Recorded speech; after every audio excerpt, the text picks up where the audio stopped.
सूरजपुर नाम के एक छोटे से गांव में अर्जुन नाम का एक 18 वर्षीय लड़का रहता था। अर्जुन अनाथ था।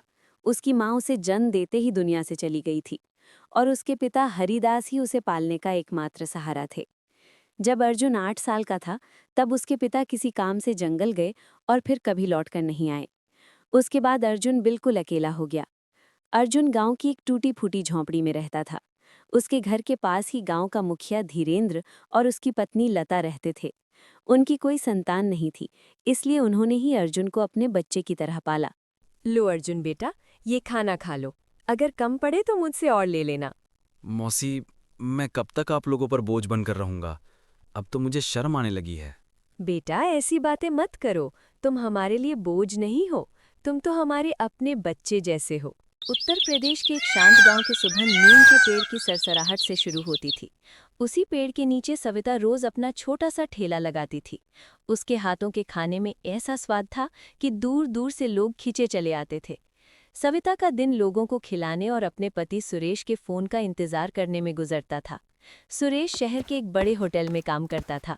गांव वालों के लिए वो दुनिया किसी सपने जैसी थी। एक दिन अचानक सुरेश गांव लौटा। सविता ने खुशी खुशी गांव वालों की इच्छा बताई कि वो भी 5 स्टार खाना चखना चाहते हैं, लेकिन सुरेश चुप रहा क्योंकि सच कुछ और था। अगले दिन एक आदमी ने सबके सामने सच खोल दिया। सुरेश कोई शेफ नहीं, बल्कि एक साधारण वेटर था। सविता को बहुत ठेस पहुंची, लेकिन उसने कहा, काम छोटा नहीं होता, झूठ इंसान को छोटा बना देता है। दोनों ने मिलकर ठेले को नया रूप देने का फैसला किया। सुरेश ने शहर की स्टाइल अपनाई और एक टेस्टिंग पाउडर मिलाकर खाना बनाना शुरू किया। स्वाद लाजवाब हो गया और ठेला खूब चल पड़ा। लेकिन कुछ ही दिनों में गांव के लोग बीमार पड़ने लगे। तब सविता को एहसास हुआ, हम स्वाद के लिए लोगों की सेहत से खेल रहे हैं। अगले दिन सुरेश ने सबके सामने उस पाउडर को जला दिया और अपनी गलती मान ली। गांव वालों ने उसे माफ कर दिया।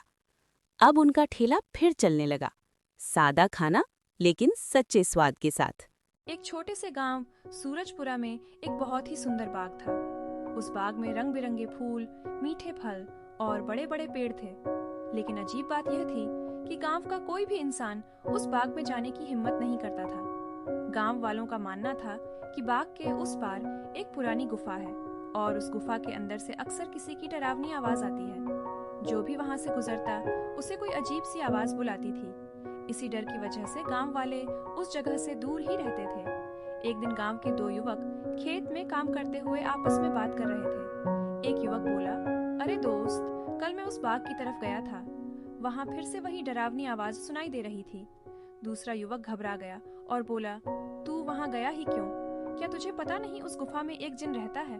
अगर उसने तुझे नुकसान पहुंचा दिया होता तो अब से उस बाग की तरफ मत जाना। अगले दिन गांव का एक बहादुर लड़का अर्जुन अपने दोस्त से बोला, मुझे लगता है इस बात के पीछे जरूर कोई राज छिपा है। आखिर कौन आवाज देता है वहां? उसका दोस्त बोला, भैया जो भी हो, गलती से भी उस गुफा के अंदर मत जाना। लेकिन अर्जुन बोला, मैं सच जान कर रहूंगा। आखिर कब तक पूरा गांव डर में जीता रहेगा? शाम हो गई और काली पहाड़ियों के पास बसा मंगलपुर गांव हरियाली और खुशियों से भरा हुआ था। इस गांव में हरिराम नाम का एक अमीर जमींदार रहता था। उसकी पत्नी गीता को लोग देवी समान मानते थे, क्योंकि वो हमेशा गरीबों की मदद करती थी। एक दिन दीपक नाम का गरीब किसान उनकी हवेली पर पहुंचा। वो बहुत परेशान था। उसने हाथ जोड़कर कहा, मालिक, मेरी मदद कर दीजिए, मेरी फसल खराब हो गई है, घर में खाने तक को कुछ नहीं है। जमींदार ने कुछ पैसे दिए, लेकिन गीता को ये कम लगा। उसने तुरंत 10 सोने के सिक्के निकालकर दीपक को दे दिए और कहा, इससे अपने घर का खर्च चलाओ और जरूरत पड़े तो फिर आ जाना। दीपक बहुत खुश होकर घर लौटा। उसकी पत्नी राधा ने उसे समझाया कि मदद मिलने का मतलब ये नहीं कि मेहनत छोड़ दी जाए। अगले ही दिन दीपक खेत पर काम करने चला गया। खेत में काम करते समय उसे जंगल से बच्चे की रोने की आवाज सुनाई दी। वो दौड़कर वहां पहुंचा तो देखा कि एक बच्चा झाड़ियों के पास पड़ा है और पास में एक बकरी खड़ी है। अचानक बकरी इंसानी आवाज में बोली, ये मेरा बच्चा है, मैं एक मायावी बकरी हूँ, इसे अपने घर ले जाओ और इसकी परवरिश करो। जब ये 20 साल का हो जाए तब इसे सच्चाई बता देना।